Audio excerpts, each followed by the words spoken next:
Welcome to NBA Topic Show, powered by Analytics. I'm Don Metler. He's Adam Scherher. Adam, how's it going for you today? Going pretty well. Nice 5-game slate. I was thinking about doing the intro here, and I started laughing because I was watching the chat, and we can see Yahtzee puts covers units plus 15.19. I didn't really know where you're going with that. And then 1 minute later comes through Joel Embiid, games played 19. Who will finish with more?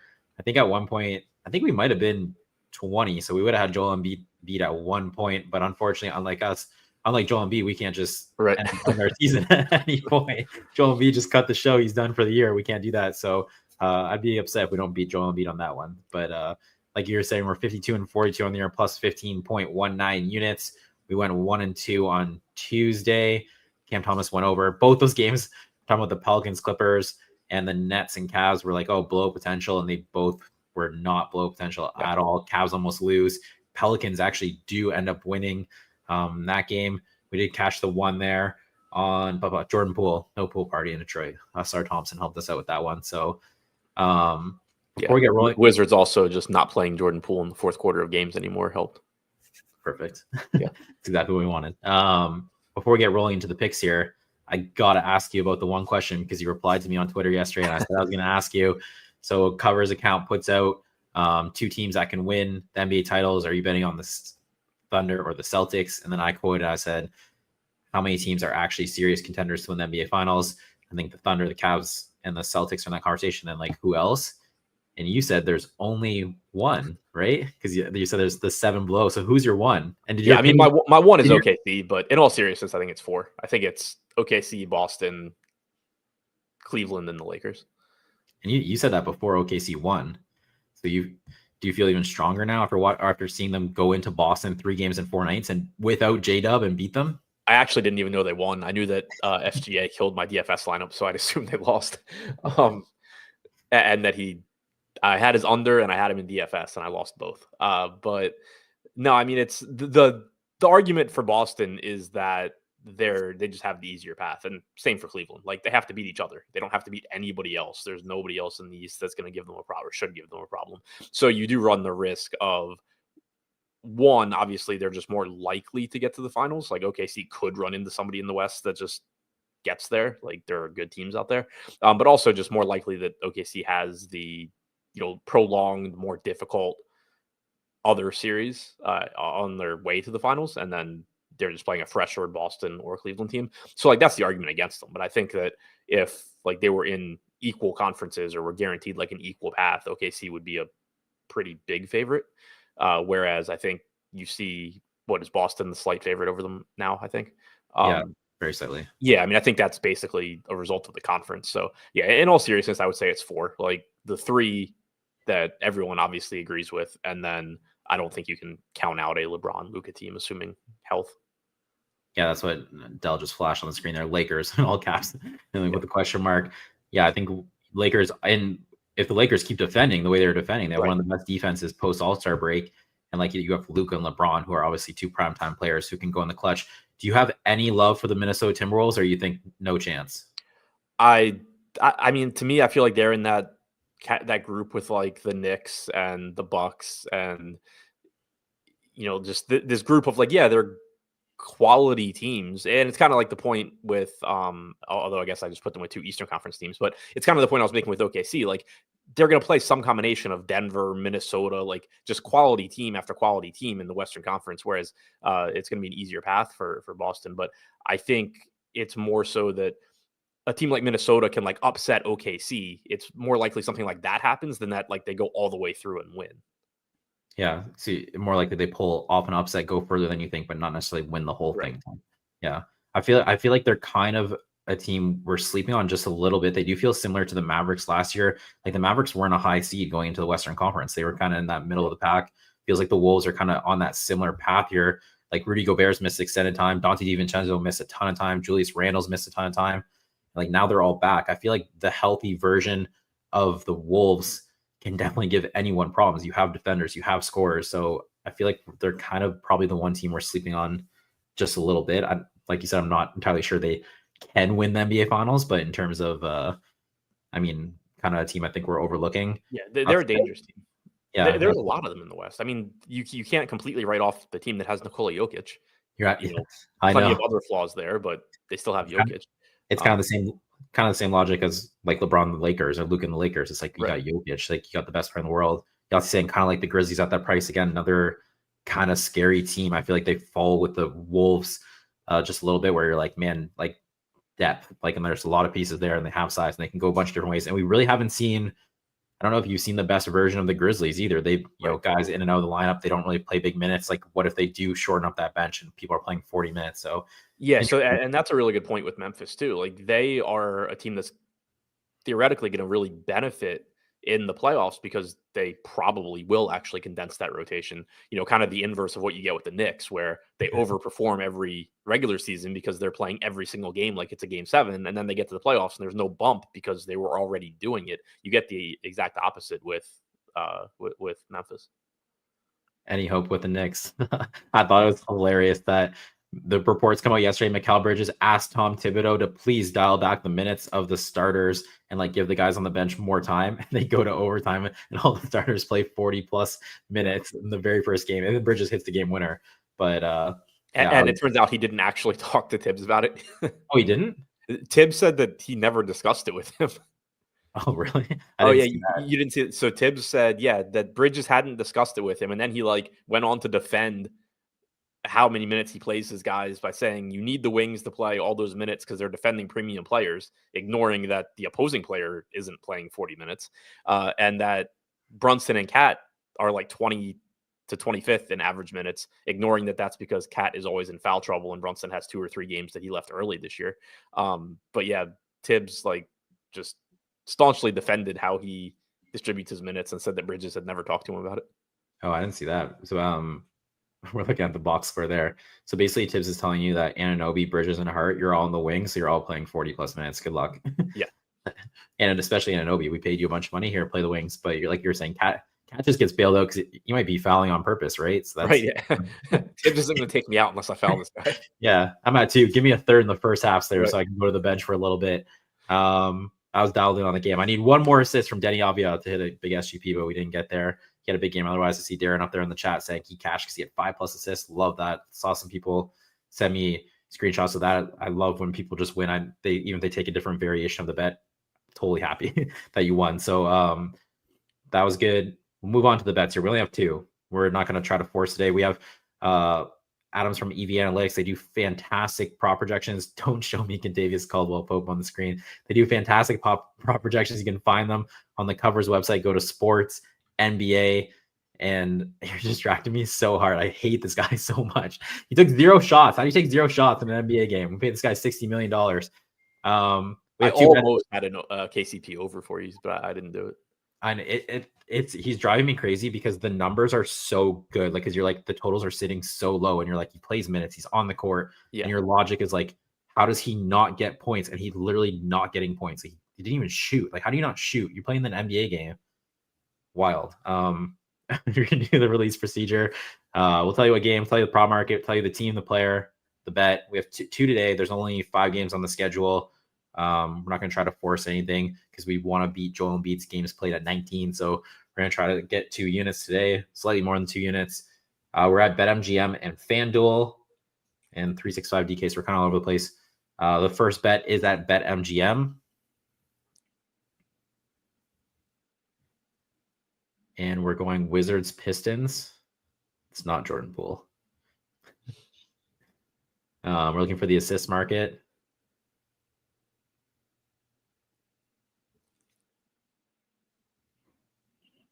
And the player we're looking for is Marcus Smart. It looks like this is moved on us. I think it's the same price as at 365 though. So it's Marcus Smart under 2.5 assists plus 130. Was plus 150 right before we came on air here. So it's moving.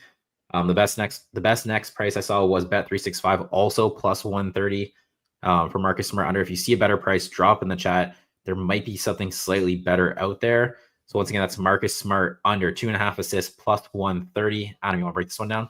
Yeah. So The one concern I would have here, we have him projected for 18 minutes. I do think he probably plays a little bit more than that. Overall, with Washington this year, he's averaged 19 and a half minutes per game. In that last game against Toronto, he played 20, and it actually looked like he was going to close if it had been competitive. He subbed in with the closing group, and then like a minute later, they gave up on it and got rid of it. But it goes back to motivation for the Wizards. So in those 18 minutes, we have Smart projected for 2.7 assists, which is actually higher than he's averaged with Washington.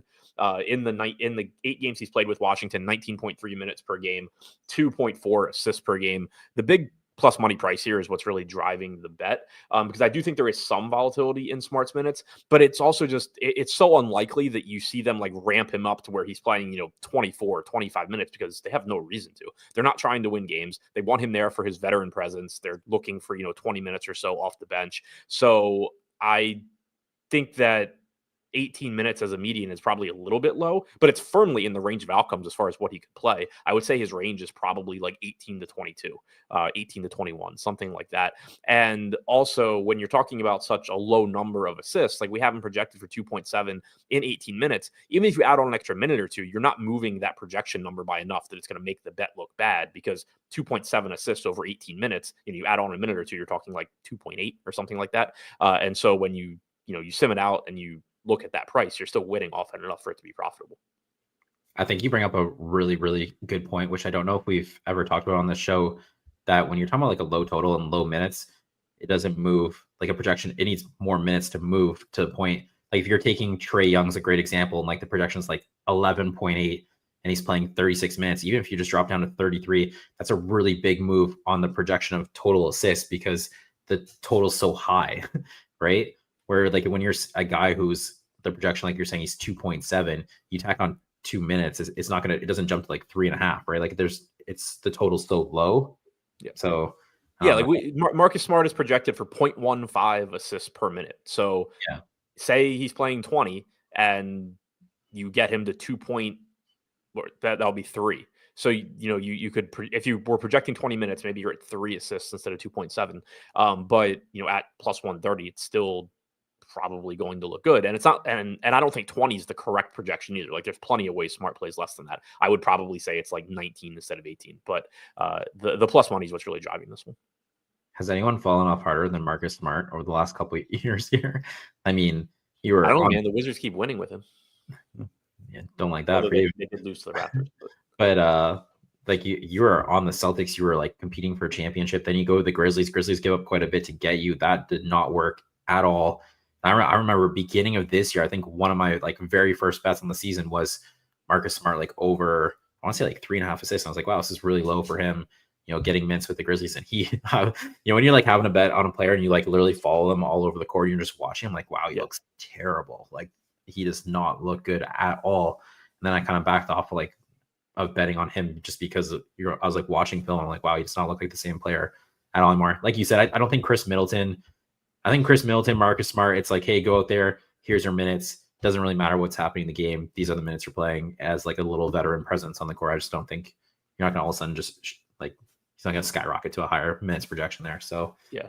It's actually interesting if you look at his substitution patterns last game. Outside of when saying he came in like he was going to close. Outside of that minute that he played, or a couple minutes that he played, he actually was the direct backup to Jordan Poole, which I don't know if they continue that substitution pattern. They certainly don't need to. They can play next to each other. But that's one too where like if you assume Poole's playing 30 minutes, 28 to 30 minutes, then you're talking 18 to 20 for Smart if that's basically the rotation that they're going to use.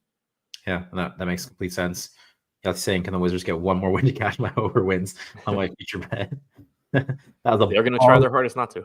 That's a ballsy futures play. I mean, you only need ones, and there's like 20 games left. So I mean, they don't want to win, but you probably got a good chance here to get over that. We'll move on to the second bet, last bet here, and we're going to FanDuel. Yeah, the Wizards win by accident the way the Sixers lose by accident. We're looking for the Nets Bulls game, and we're going to the points market.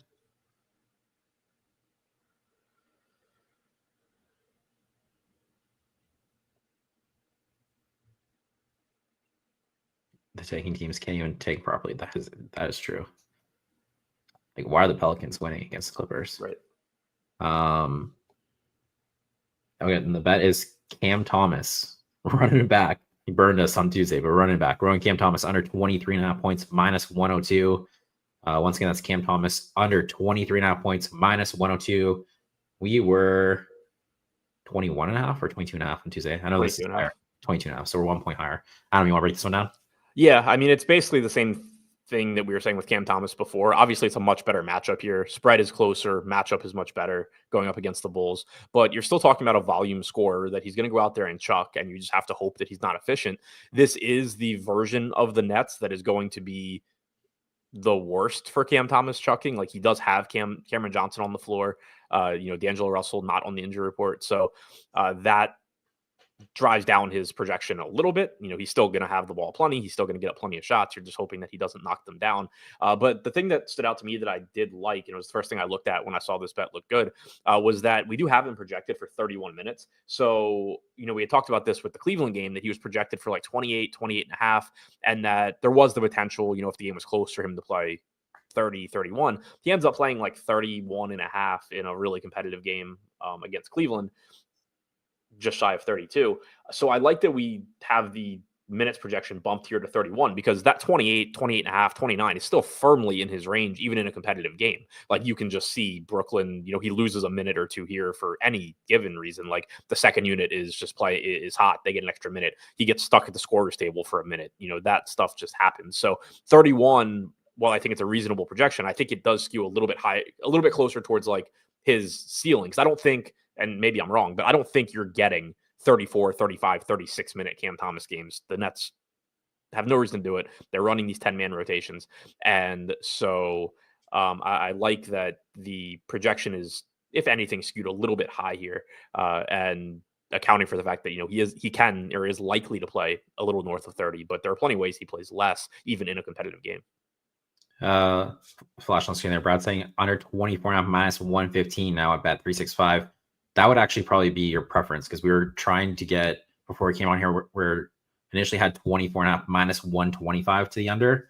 Then that moved on us and moved to minus 105, 23.5. So we opted for the 23.5 minus 102, but the 24.5 minus 115 on bet 365, that would be the best price, right? That's better than what I originally wanted. Yeah, that's better. That's 10 cents better than what you originally wanted. And then y'all saying I see 24.5 minus 125. That's the number we were trying to grab. Then it moved on us. Yeah. So for reference, we have the 24.5 minus 125 as like identical to 23.5 minus 110. So they're very, very close. Really, I would say wherever you can get more money down, or whatever site's easier for you to bet on if you're trying to decide between those. But that's kind of the reference point. Yeah. In terms of like the basketball side of things here, I bet Cam Thomas over assists today. So I do feel like there's a path to, it's weird because in his career, like, he's not a passer like at all. The guy shoots every single shot, but you're looking at these, I was looking at these last couple of games here. He's averaging like 10 potential assists the last 3. And I know that I've seen them talk about it in the media where he's been asked like, hey, you're passing a lot more. I feel like there's an emphasis from Jordi Fernandez, like something to work on down the stretch here as like the 20 last games, is to be a better like creator and like passer for his teammates. And I think it's kind of like showing up on film. So I'm bringing this up because I feel like it's a path to the points going under if he's creating. And like, this is a spot where he can break down Bulls defenders, but he also can like lob it inside to Nick Claxton over Nikola Vucevic. Like, there's lots of paths here to his teammates converting potential assists. I just feel like this is coming down from the coaches of like, hey, you need to like, we know you're a bucket. Like, we know you can put up 20 shots and score. We need you to pass. And like, if you become a playmaker, you become a better player in this league. I feel like that's what's kind of happening with him these last 20 games. So I think that helps too with the under for points here, because I feel like you could see him, this kind of like the role he's been playing. So, excuse me, I think that's good too. Nets don't want good players shooting. Yeah. D'Angelo Russell is a hooker. Yeah. To that point about the Sixers too, it is a good point. Like, I mean, it's true that Grimes and Oubre are the guys that really have to score there. I would definitely, if you're talking about betting their overs, though, just be cautious because the Sixers are one of these teams that really, really have incentive to not win games. And they've already said that they want to limit those guys' minutes anyway. Even yesterday, Oubre played 25. Grimes had a great game, but still only played 30. So I would be paying close attention to exactly what those lines are because they are certainly minutes capped. Yeah, I think that was yesterday. I put I had Quinn Grimes under 19 or 20 under 20 and a half points. I think he's talking to me. Like you were saying, I know that he's the only scorer on the team, but like you don't want to win. You don't want him doing what he's doing. Right. And they only played him 30 minutes. And I feel like almost the next game, if his total will probably jump again from like 20 to like 21 and a half or 22 and a half. Then like you said, there's probably even more incentive to the 76ers to dial back his minutes because of how he's playing. So then I feel like the next bet on Grimes could be better. Obviously it lost, but from like and that's a game too. Like Lonnie Walker played 0.3 of a minute, and Kelly Oubre still only played 25, and Grimes still only played 30. Ricky Council played more minutes than both of them in a game that was relatively competitive. Yeah, the 76ers probably looking at the G League team like, who can we call up to steal some minutes here? I mean, the Raptors just straight up benched Jamal Shed for being a competent basketball player, I guess, and just didn't play him in the second half. We need to turn up the tank even more. I think that they always joke about the Cooper Flag thing, but like we were saying last time, there's like 4 or 5 guys that people want. So yeah, the tank's more about getting into that. Obviously, there's a lot of motivation for everyone because if we can just even get in that top 4, it's a huge win for them. So the 3 bets today: Marcus Smart under 2.5 assists +1, or 2 bets. Marcus Smart under 2.5 assists +130. Cam Thomas under 23.5 points -102. 52 and 42 on the year, plus 15.19 units. The goal is to beat Joel Embiid's season played at 19. Adam, you want to let the people know where they can follow you, where they can get more information? Yeah, you can follow me on Twitter at ShipMyMoneyDFS. If you're looking for DFS content, check out the Endgame Syndicate YouTube channel. All right, this concludes the NBA Prop Pick Show powered by EV Analytics. We will see you guys on next Tuesday, 10:30 a.m. Eastern. Good luck with your bets. Del, play the song.